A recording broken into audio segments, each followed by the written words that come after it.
Hey, good afternoon, everyone. Glad to have y'all tuned in with us tonight. Y'all got to be a little patient with us. We're waiting to try to get Jeff Dodd in. Maybe we can get him hooked up here in just a little bit. I don't know about where y'all at today, but it was nice and cool here today and drizzling rain about all day. Chad, how you doing, my friend? Doing good, and about the same here, man. It felt like wintertime here today. I think I talked to you earlier. It felt a little like that here today. It was in the mid 50s here in South Alabama, and if you looked outside, it looked like wintertime. Yeah. Hey, I'm gonna jump off and I'm gonna give Jeff a call and see if we can't help. I can't help work him through and get him in. Go ahead. Hey guys, good to have y'all tuned in with us this afternoon. We're waiting to see if we can't get Jeff tuned in with us. Maybe we can get him on here in a minute. Guys, y'all let me hear us. Here he comes. Look, he made it in the house. Jeff. Hey, man. Hey, Jeff, turn your phone sideways. See if it goes sideways. Oh, hang on. Hey, give it just a minute. I done lost everything now. Well, I still got I still got your voice. Yeah, I still got you, but I lost my camera on my phone. I don't know what's wrong. I don't know what that would be then, Jeff. I mean, it went right back to like my home screen on my phone. Hey, just hit your button again and see if you can go back, turn it back on. I mean, hit your screen back open again. See what happens. Hang on just a second. And if that don't work, maybe just pop back out and try to come back in again, Jeff. We'll be good. I think I'm going to have to do that, Stacy. That'll be fine. Well, wait a minute. Here we go. There you go. Guys, there we go. Hey, we have got the legend in here with us tonight, and Mr. Jeff Dodd. Hey, Jeff Dodd, man, listen, you one of the biggest names in catfishing, man. And hey, and I'm going to tell you this: you followed that up here not too long ago at the was it the Cat Masters or the Cat Masters? Yeah, it was the Cat Masters. Yes, Cat Masters. Yeah. It was. That was an epic day right there. Hey, well, guys, as y'all getting ready to come in this program, I ask y'all to do a couple of things for me. If you can, tag a couple of your friends in here. I don't know if y'all know about this guy that's in the house with us tonight, but I'm going to introduce him to y'all. This is Jeff Dodd. He's one of the biggest names in the catfishing industry. I'm going to say, Chad, he just shattered records. Son, he put a whooping on them. Hey, after day one, I'm sitting here watching on Facebook, and I'm like, oh my gosh. You know, Stacy, that was a really good day. I've been in that situation before on day one, and then fall on my face on day two. You know, and I really didn't burn my fish up on day one, I was just hoping they was still there, and they was. They was. Yes, we was done on day two about 9:45, something like that. Wow. You know, Jeff, when I seen it on day one, I thought that I had thought this. I said, well, if he didn't fish it out on day one, he gonna be tough to whoop tomorrow. Well, and that was part of our plan after the fish were there like they were on day one. We went through there a couple of times and we picked up I don't know. I think we left there. We had about 125 pounds or something. And I told him, I said, you know, I mean, that's respectable. I said, we need to leave these alone. They ain't no use in going through there again. We know they're there. And we went down to another spot. We threw it in there in about 15 minutes. We caught one weight 80. And I said, well, that's enough. That's enough. So we went to the scales. And then on day 2, we went back to not to where we caught the big fish, but the first 2 fish we caught on day 1 was a 63 and a 40 something, and then my nephew stuck at and weighed 70, and I said, well, we might well head on back to the scales, y'all. I mean, if we get beat, we just get beat. You know what I mean? But I don't know if skill had anything to do with that. It was just the stars line up sometime for you. You know what I mean? Hey, and it does. You know, it does. Just sometimes the stars line up. Hey, Stacy, we got Cody Howard's in watching us. Y'all keep him and Adam in your prayers, man. They had a real bad boating accident. They got ran over by a bass boat up here Man, I on saw Saturday. that. It's a million wonder them 2 boys is alive. I'm gonna tell you that right now. My heart just sunk when I saw that. But boating safety is really, really, really, really important, and I think we all might need to slow down and think about it a little bit. You know what I mean? Man, I guarantee you, you know that we was up there, and maybe Jeff, the older I get, I probably was 30 years old. I'm 30 years old one time and wanted to run wide open as fast as it would go. And the older I get, I'm like, it's just not worth it. No, it's not. And, I mean, I'm still like that. I'll still hammer down now. You'll see that Red Dynasty walking the dog down through there. But you got to be smart about it. Well, I mean, if I see a boat coming, I'm fixing to yield to him. I'm fixing to scoot over. I'm not going to try to play chicken with him. And I've had a bunch to do me like that, and I know you have too. I have. Listen, I've been out there fishing and had this and either dragging baits or sitting on anchor, and I've been sitting there and I'm like, I think I need to get up and wave my hat at him and let him know. I don't know how he's missing this 20-foot boat sitting here, but he looks like he don't see me. I know exactly where you're coming from. I know exactly where you're coming from. I can't figure out, with as big as a lake or a river that you're fishing on, why does a boat have to come so close when there's so much more room? So much more room. Yes, sir. So much more room. I saw the front of that storm cat after that boat hit it. The boys were mighty fortunate. Yes, sir. Oh, there ain't no doubt. Mighty fortunate. The boat, that bass boat, actually hit Adam. He was standing on the front of that storm cat, and that bass boat hit him and knocked him off that boat. Wow. Yeah. It's a wonder it didn't run. If it had run over him, it would have. I mean, that would have been terrible. I mean, it was terrible as it was. Yeah, it was really bad as it was. But I know after I heard it, I kind of kept up with it there on Facebook, and when I saw him make a post from the hospital, it made me feel a lot better. Yes, you know sir. what I mean?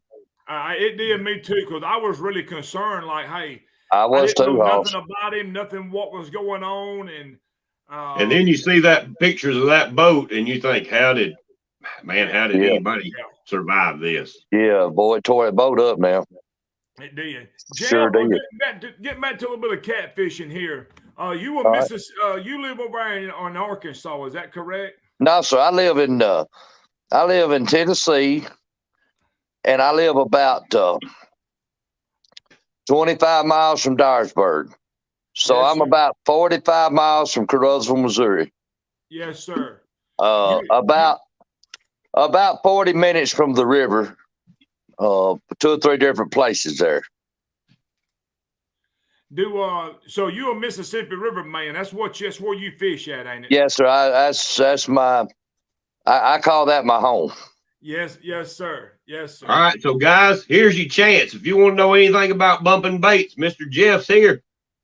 Jeff, is that the technique that you use most of the time? Yeah, that's what I live for there. Yes, sir. And I mean, I get beat doing that a lot of times, but You let them fish get scattered out feeding and give me a bumping rod and some current. That's my game now. That's my game. Hey, Yes, sir. I've told Stacy, once you have a pretty decent fish, hammer a rod in your hand, it's addicting as all get out, isn't it? Oh man, what you talking about? And then just start down that river with it, and that old drag go to screaming, and they ain't nothing like it, fellas. I'm telling you now. There is nothing like it. There sure ain't. There ain't nothing like it. You know, I love it. I started that, Stacy. I wished I could remember what year, but it was back in the early 2000s. Mm-hmm. It wanted a lot of information out about, how to bump or how to fish in general. And Yes, there was a few that did, but they sure wasn't fixing to tell you nothing about it. Tight lipped, wasn't it? What you talking about? Boy, you pull up to some of the first tournaments I fished, all I heard was that sad story about they ain't biting, and I go out there and get me up 50, 60 pounds of fish and think I was going to do good. And that same man said that they wasn't biting, had to have 150 pound, But I struggled to learn to bump the bottom. And we started out up on the Cumberland. I fished up there a lot. Current was a lot lighter, and yes, sir. but I had a little trouble transitioning it from there to the Mississippi, and kind of got the hang of it. And I told the story several times. When I really thought I had it figured out, I put in down there at Tiptonville and run below the granary there, and I caught 5 fish. And all 5 of them weighed between 30 and 35 pounds. I weighed every one of them. I thought, boy, I got this figured out. It ain't nothing to this. It's another month before I caught another fish on the Mississippi River with a bumping rod in my hand. But it's a good way to fish. I just think it presents a bait naturally, and when them fish are scattered out feeding and you can't spot lock on them, you're in too much current, and I don't know, but them fish like to feed in that current. Now they like to get out in that old swift current and feed. Yes, sir. Yes, sir. Jim, yeah. Who was some of the first people that you heard about? I mean, where did bumping originate from, or what do you know about this? Well, them boys on the Tennessee River, I guess, was the first I heard about it.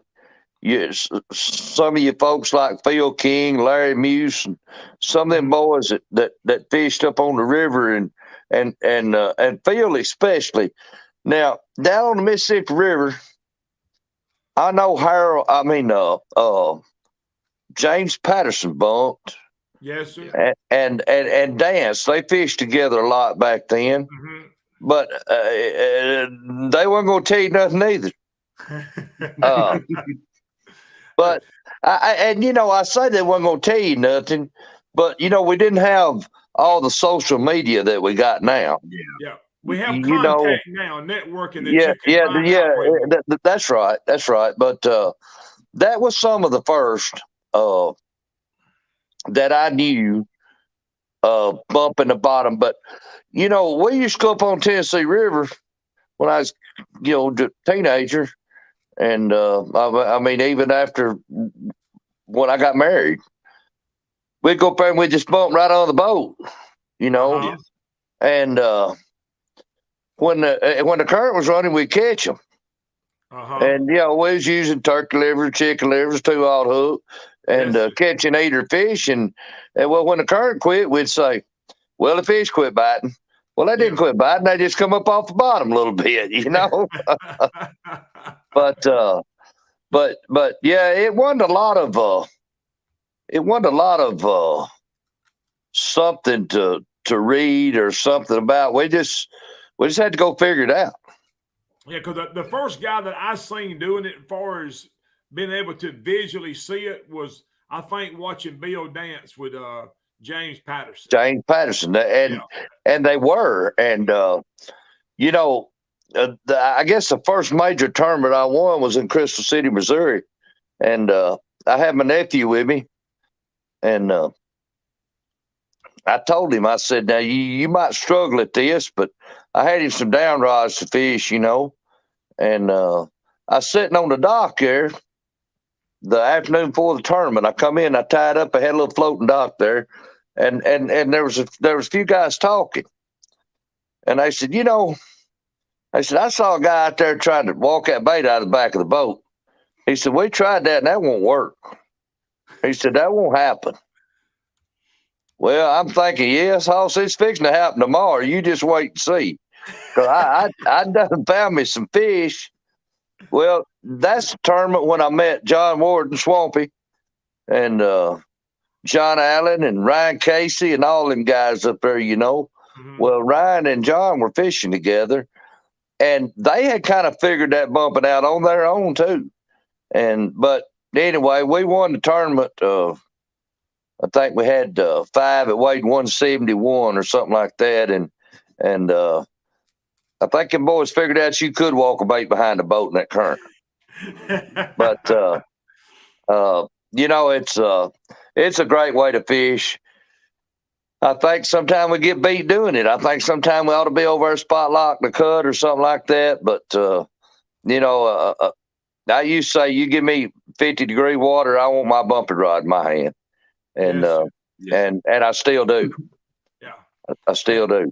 And Jeff, you may be like me. I may not use that technique, but I'm gonna do what I feel confident in. Win, lose, or draw. I'm going with this. It's if you got confidence in something, you're gonna stick with it and believe it, and it's going to work for you too. Yeah. Yes, I believe that. But it's just like a bait, just for example, a lot of people like them Asian carp.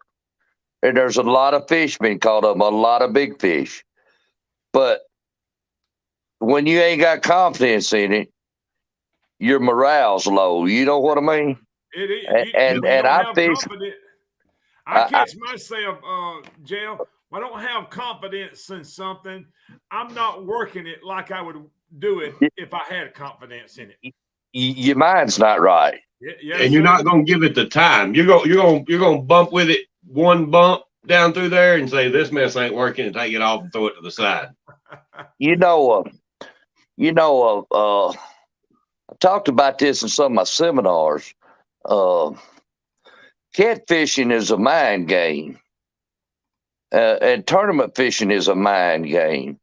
Yes, Stacy, you're a real good fisherman, and a lot of people out there are real good fishermen. So, but the one that's going to exceed over the rest is the one that's going to think about it, and it's a big mental game. That's a mental challenge. Yeah. You get out there on that river and it's 100 degrees and sweat's pouring off of you, and it's easy to check out of that game. Yes, it is. And if you check out, you're beat. You might as well go load your boat. Yes. If you catch yourself looking at your watch or your phone, see what time it is because you're ready to quit, you're done. You might as well quit. Yes, sir. I agree with you. You've done checked out of that. So, I try to keep my head in the game a lot, and even fun fishing. It's the same way. It's confidence has got all in the world to do with it, I believe. Yeah. I like to target big fish. Big fish don't bite every day, and big fish don't bite all day long. But I can fish all day long for one bite. Yes, sir. We'll be at a tournament, and I might throw me on a 1.5 pounds of bait and tell them, say, y'all get 2 and I'll get the other one.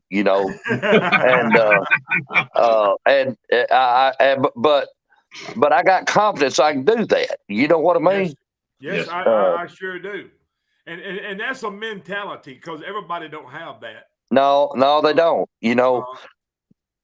They'll try something for just a little bit, and then they'll throw it.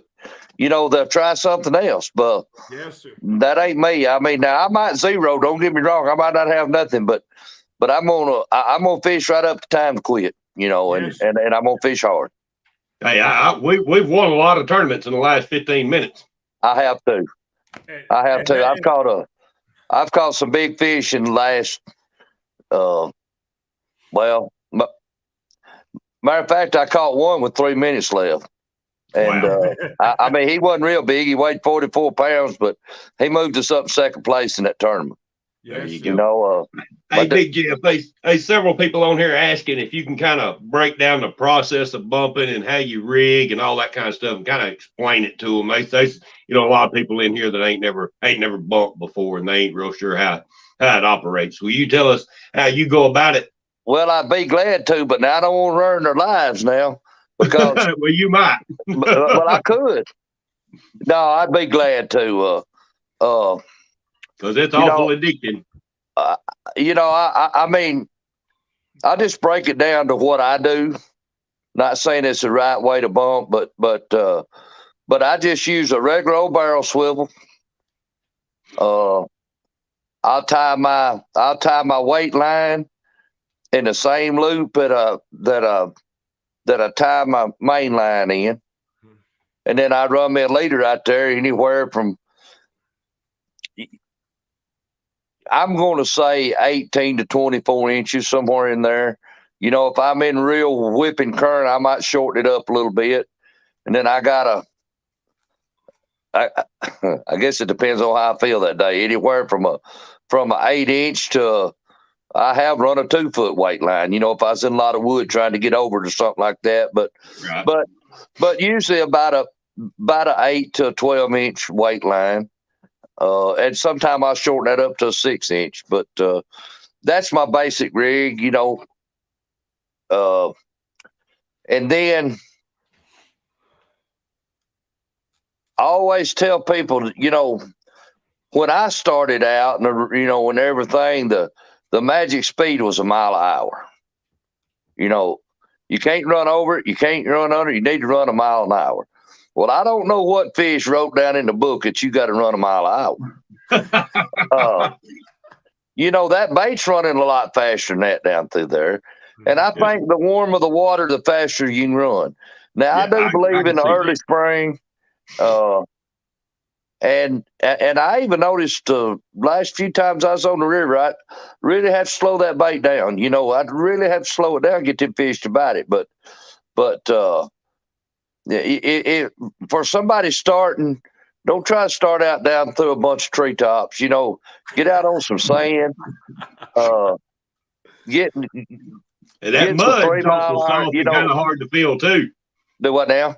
That mud gets soft and it's kind of hard to feel too. Boy, you walk off in that mud now, and I mean, I have to really concentrate on it sometime myself. But I'm going to tell you something. When you walk off that hard bottom in that mud, you better hold on to your pole. Because y'all caught fish with them old muddy bellies. That's what they do, and they buried up in that mud down there. Yes, sir. I've caught a lot of fish in that mud. But back to what I was saying, I try to cut my speed. You know, just try to cut the current in half. You know, if the current's running 2 miles an hour, slow your boat down to 1 mile an hour. Mm-hmm. And the bigger you weight, the more you can slow it down. You know, I might bump I would suggest somebody start to bump a heavier weight. Yeah, where you can feel the bottom. You know, because in the end, that's really the thing that'll you got to realize, you got to be thinking what's on that bottom by the way it feels. Yes. You know, so now you got your weight and you got you know, you've done started bumping and you're doing pretty good. Try to visualize what you're feeling down there on that bottom. A lot of times you'll hit a little eddy. You hit a little hole, and that bait will just die. Well, when it does, let it sit there just a second. Yes, because wherever that bait died, that's where that fish is feeding at. Yes. And I can't tell you how many times I paused just for a second. Now, you can't pause longer, you'd be hung up. But pause just for a second and feel that fish pick that bait up and hold on. Start off with it. Yep. You know, Jeff, there's a lot of times, not on the Mississippi River, but if I will anchor and just walk baits back, and I'll Man, walk it back to it gets in a hole. And when it gets in that hole, if Joe is with me, I said, Joe, I got it right there in the sweet spot. I'm going to hold it right here just for a minute. And sure enough, I said, he's supposed to be right here. I can pick it up and it ain't moving no more. And you won't be there but just a second. You'll feel it. You know, Stacy, I was telling you about the tournament I won up there, and that I was bumping, and I did start out bumping that morning, and I bumped to about 8 o'clock, and I lost my batteries. I had a bad battery. Well, I pulled my anchor out, and I anchored up, and I marked a good fish in a little old sky hole, or I thought I did anyway. But so I had to pull out another set of rods. And the current was, we was on the Mississippi River, put a 16-ounce weight on it, and I walked it back there, and I felt it go off, and that hole just died. And I put it in a rod holder and looked at my nephew. I said, that might be money. I done put the weight on the second rod and was fixing to hook the bait, and I heard the drag, and I looked down there, and boy, that rod was laying in the water, and he was peeling it. But wherever that bait stops, that's where that fish is now. It is. When it gets in that, when you feel it hit that hole, and that's where he's at. And Chad, I ain't trying to talk around that bump, and I mean, anything anybody wants to know, I'll be glad to answer it for him. You know? Yes, they've been several people. Oh, Wayne Reed said he's standing on the corner of the boat concentrating to stay in rhythm, and Cedric be over there talking on the phone, drinking a Monster. I don't doubt that. I don't doubt that. I know. Me and old Larry Muse, we fished up there, and all Illinois fished the Sea Art tournament up there. And he said, man, what? I said, we picked him off the bottom. He said, where? I said, right down the middle of the river. And he said, boy, you can't do that. I said, yeah, you can. Well, we didn't go 100 yards. I called on way 66. He said, maybe we can. I said, yeah, we can. We sure can. We fixing to. But you was talking about that monster. He was fishing out of a Sea Art boat then, but didn't have no bimini top on it or nothing. Well, he done rigged up a big old. He had a big old patio umbrella. I don't know if it's Ole Miss or Mississippi State or what it was, but it's big old umbrella. Jackson said he said he looked up and he didn't know if a boat was coming down the river or the ice cream truck.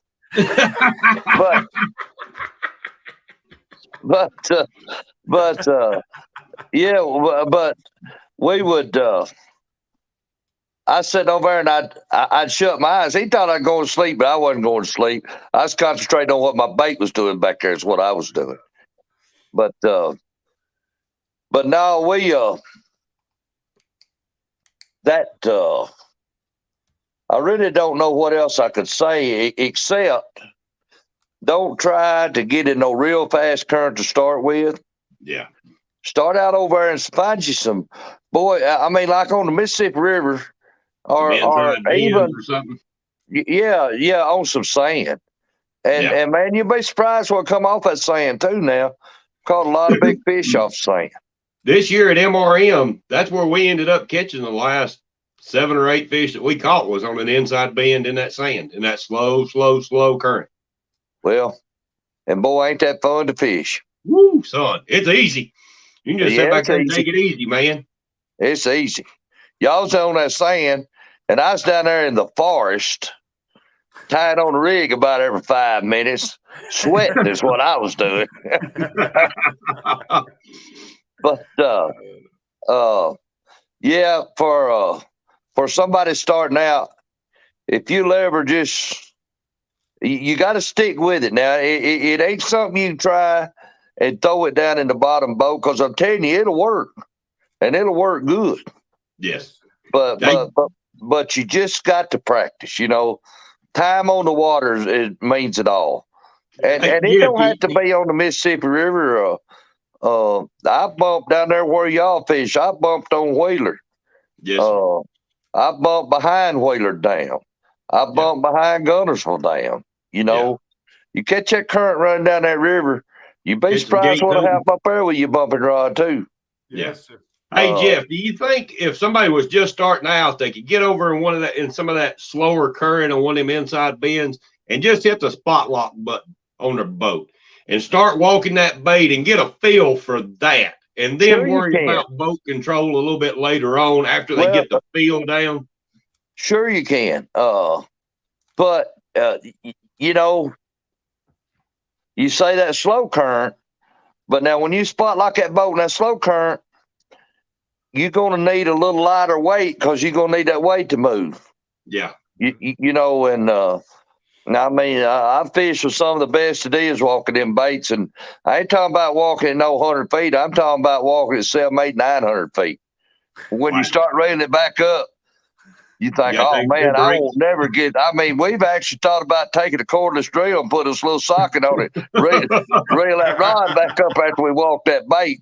You know, you get back there about 500, 600 feet behind a boat, and you hope you catch one before you turn your boat loose and go to it. You know what I mean? Oh, yeah. And Sterling, I would say, man, boat control, and what little bit I know about the walking the baits, boat control is a big deal. Boat control is a big deal. You know, there's a couple different ways. I mean, I hardly ever just take off bumping the bottom. You know, there's something I'm shooting for. You know, it might be a transition where the mud hit the rock or the sand hit the mud and it might just be on a sandbar, you know, and it might be random, but you know, I see a lot of people just drop a trolling motor and just go to, I call it fishing without a plan, you know, just going. Matter of fact, it's what me and old Cedric done the last hour of that Mega Bucks tournament. We had to have big fish. We ain't had a big bite all day. The river's real low. Matter of fact, the current was really, really, really slow. And I finally found a bend there that on a normal day you could have never even thought about fishing it. And current running about 3 miles an hour.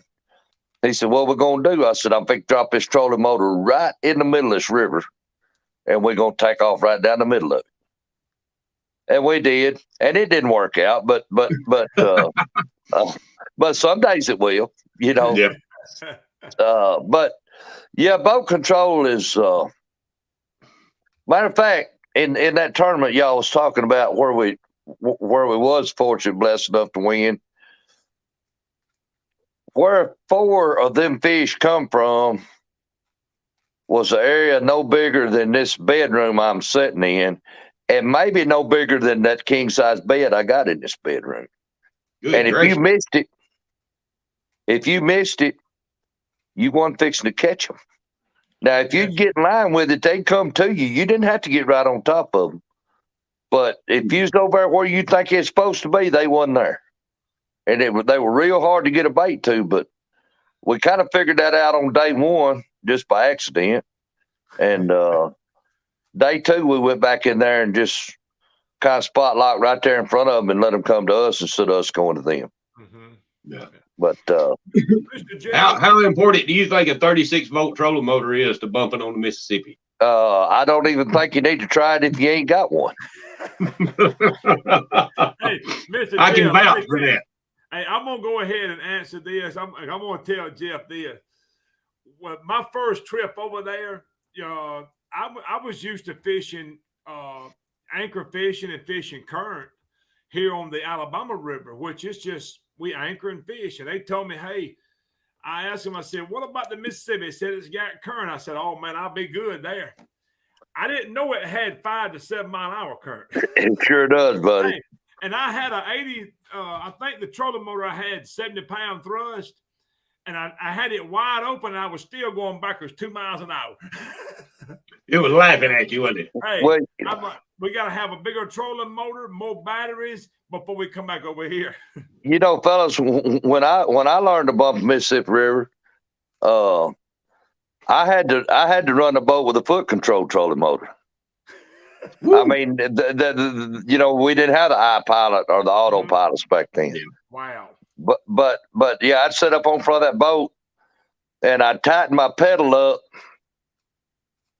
to where it about halfway whole for me. And I just didn't have to constantly, work it. But yeah, I bumped off the front of the boat. I sure did. Wow. And there ain't no way I could do that now. But when they first come out with the autopilot, had the little keychain remote. Mm-hmm. Co-pilot. Yeah, co-pilot. That's what it was. I can't remember what year. I can go look at my plaques on my wall out there and tell you what year it was, because that's when I started doing good. When I got out of the front of that boat and I could go the back and bump out of the back of that boat. It was and I'll say this, if out of all my electronics, if I could only have one in my boat, it would be my trolling motor. It would be my iPilot trolling motor. Yes. I would take my depth finder off and leave it in the truck, but if I had to go back on the front and run a foot control trolling motor, I tell you now, that was a game changer when they. It was a game. It was definitely a game changer for me. Yes, sir. It was definitely a game changer because, learning to bump the bottom was hard enough, but sitting up on front of that boat and having to bump over the side, man, I broke rods and I hung up and I got it in the prop and I lost fish, and I can't tell you how many rods I broke sitting up there in front of that boat like that.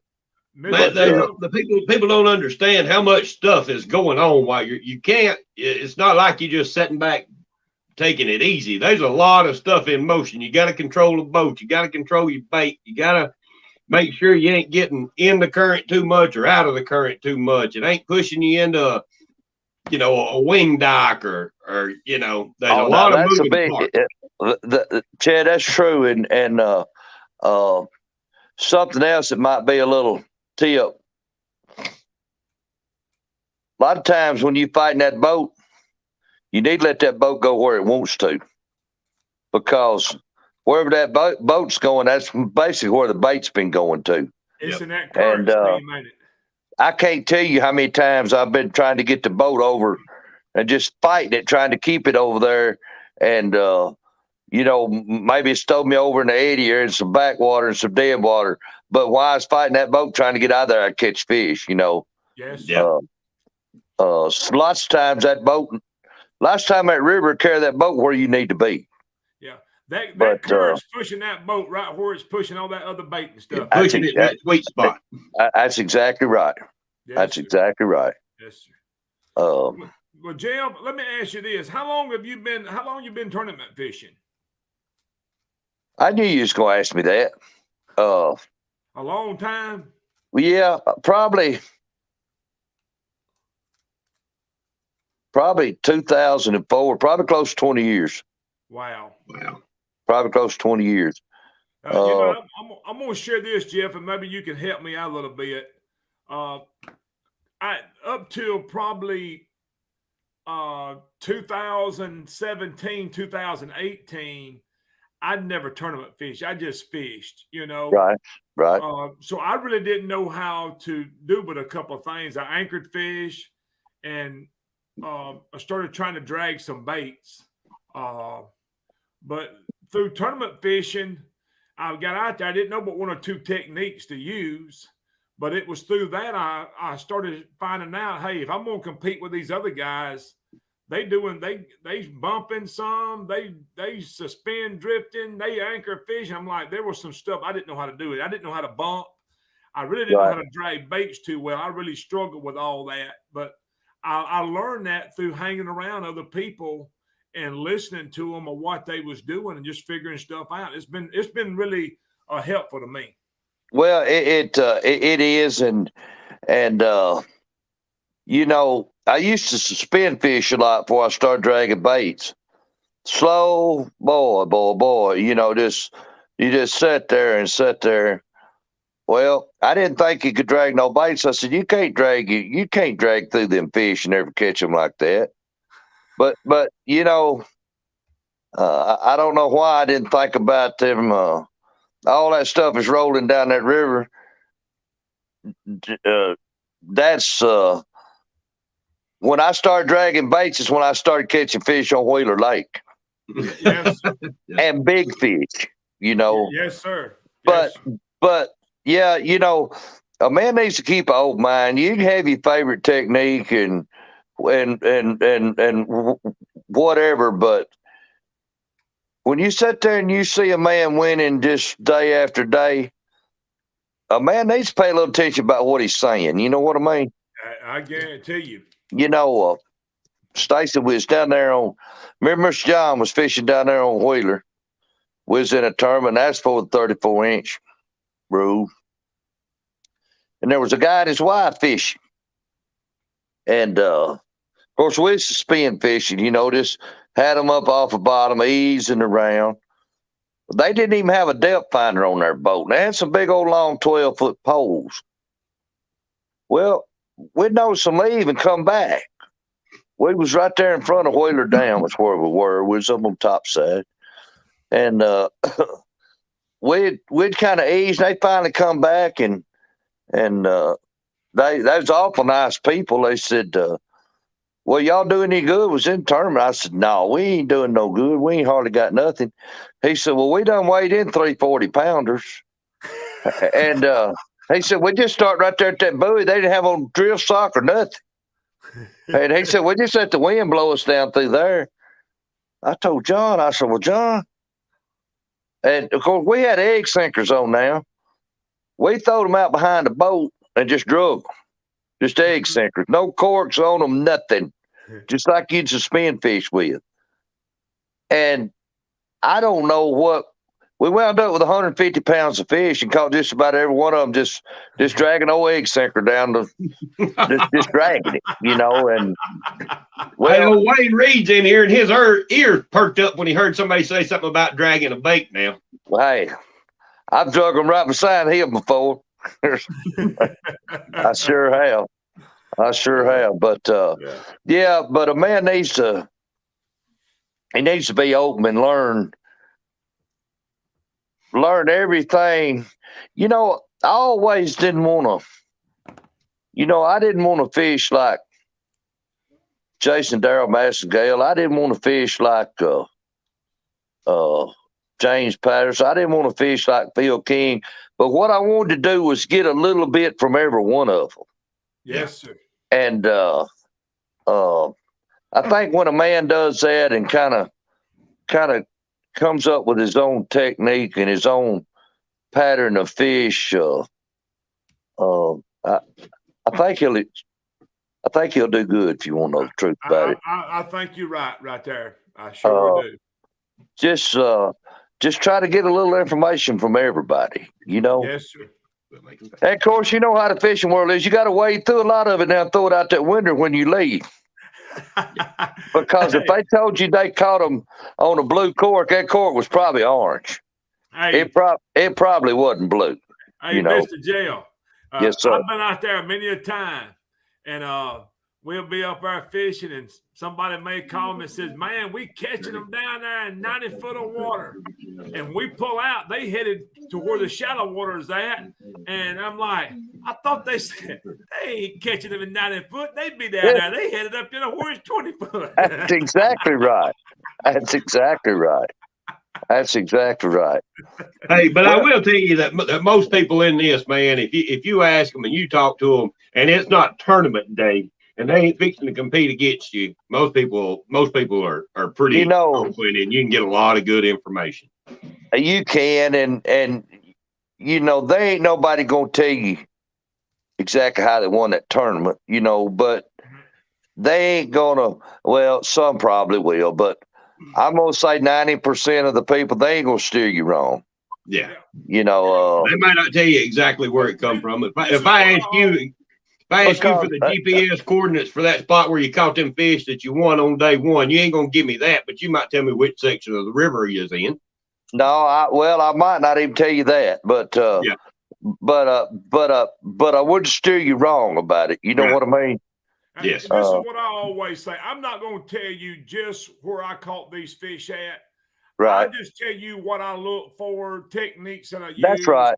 And you got to figure, listen, you got to figure the rest of it out. And I can't tell you some little and you know, for the ones starting out, if you go these tournaments, after that tournament, most of them guys, they ain't gonna steer you wrong. You know, yes, sir. They gonna tell you just exactly how they caught them. You know, they might not say, "Well, I might have had a rattle in a fish head or something like that." Might not tell you that, but all the fundamentals and all the basics, and I'm gonna tell you something. I've been in this a long time. It ain't always been like that. I mean, back when I started, information was pretty hard to get. Yes, sir. It was pretty hard. It was pretty tight-lipped. But you know, y'all, if we don't teach our young'uns how to fish, this is the way this sport's going to grow. Yeah, this is the way this sport's going to grow. That was one of the things that I wanted to be able to do. I think for the sport to grow is be able to. It took me a lot of years to learn what I got to learn. And, it did me too, buddy. And I wanted to be able to cut that down, and hopefully that the sport of catfishing could grow more rapidly. Exactly. And that's why I tell people, hey, I'm gonna drink. If they want to, where do I catch a big fish? I would tell them, I'm gonna fish on a ledge. I'm like, go find you a ledge and go to dragging baits up a ledge. Get off of, and you go start catching some fish, you know, and I'm gonna try to help them out with techniques and stuff, so I want to see the sport grow. Well, if we don't share what we know, then it won't never grow. Yes, sir. You know, and I mean, I see some young boys coming in sport right now that's, hey, they ain't been here long and they done got pretty tough doing anything with. You exactly right. It surprises me. It surprises me. I mean, back when I started, y'all, you had to, if you was going to win a tournament, you had to put your time in. You had to put a lot of time in. Or you just had to get lucky, one of the two. But there's lots of information out here now, and there's lots of good fishermen, and I see really good things happening in the sport of catfishing, and it makes me proud. Yes, sir. Yes, sir. It really does. You know, man, I just can't tell you how much this play. Y'all, when I first started tournament fishing, you couldn't even find a decent catfish rod to fish with. I mean, we were fishing with like, musky rods and stuff like that. You know, there was a few of your major rod companies that, you know, I know Berkeley put out one, and the Tiger Rod and some of them, but now, I mean, it's like a bass rod. Whatever you kind of rods you want, if you look hard enough, you'll find one of them somewhere. You'll find it. You'll find it. And you're right. One time I was having to go down here to Destin, Florida, to the Bass Pro Shop, and I was buying Berkeley Tiger rods. I think it was them, and that's what I catfish with. That was just 10 years ago. Hey, I fished with them Tiger rods myself. Hey, we used to fish whatever we could find at Walmart. It didn't matter. That's right. This industry has blown up, and you can find hooks now. You used to couldn't find a very big variety of hooks, and now it's really a growing sport, and it's really doing good. You know what, Stacy? The first catfish conference they had in Louisville, Kentucky. That's what blowed my mind over that whole conference. It wasn't the amount of people that was there and the speakers that was there, but when I walked down that hall that morning, there was folks coming out there with armloads of rods. Yes. Yeah, I ain't talking about just, you know, walking around with 2 or 3 rods. I'm talking about everybody had 6, 8, 10 rods coming out with them. And I just sat there and watched them. Of course, they had a little deal going that for the first hour they were on sale or something, you know, and they let so many in, and boy, they was coming out there. And I just sat there and I thought, I didn't know there was that many catfish rods in America, much less in one place, you know. But yeah, the sport's really growing. I think it's headed in the right direction. You know, we hit bumps in the road every day, but I think if we stay positive and try to keep the negative stuff out of it, and I see it moving on. Yes, sir. I do too. I really do. I really do. Well, Jeff, listen, we fixing to get ready to jump off of here tonight, man. It has been an honor of mine. This has been fantastic. Here, man. You just don't know what this means to me. Well, I appreciate it, and I jumped at the chance when Chad sent me the message, because I tell you, boy, I've been in the field, and we're still in the field, and I like to talk catfishing anyway. Yes, sir. Something beside cotton. I'm about sick of talking about cotton. You hear me?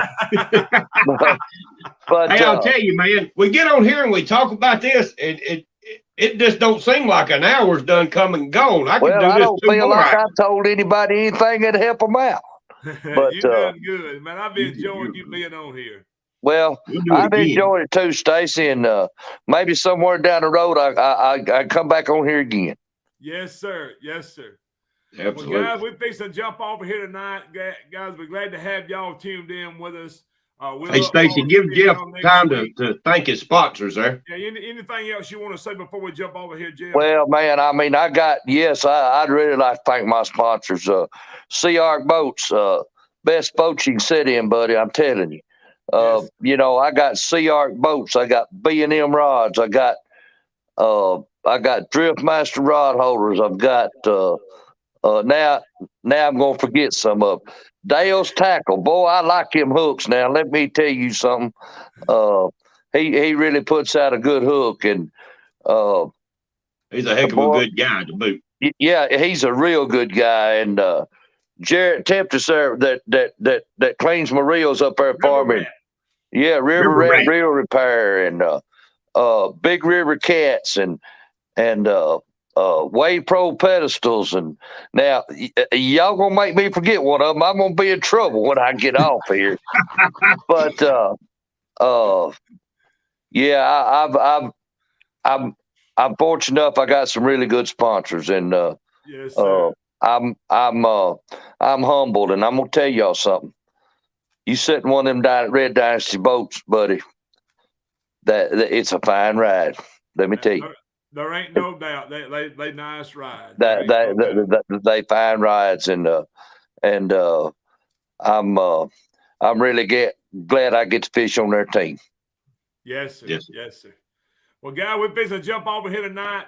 Thank y'all for being here with us, and we will see y'all next week. Jeff, thank you, man. Yes, sir. Thank y'all. Y'all have a good night. Yes, sir. Thank you.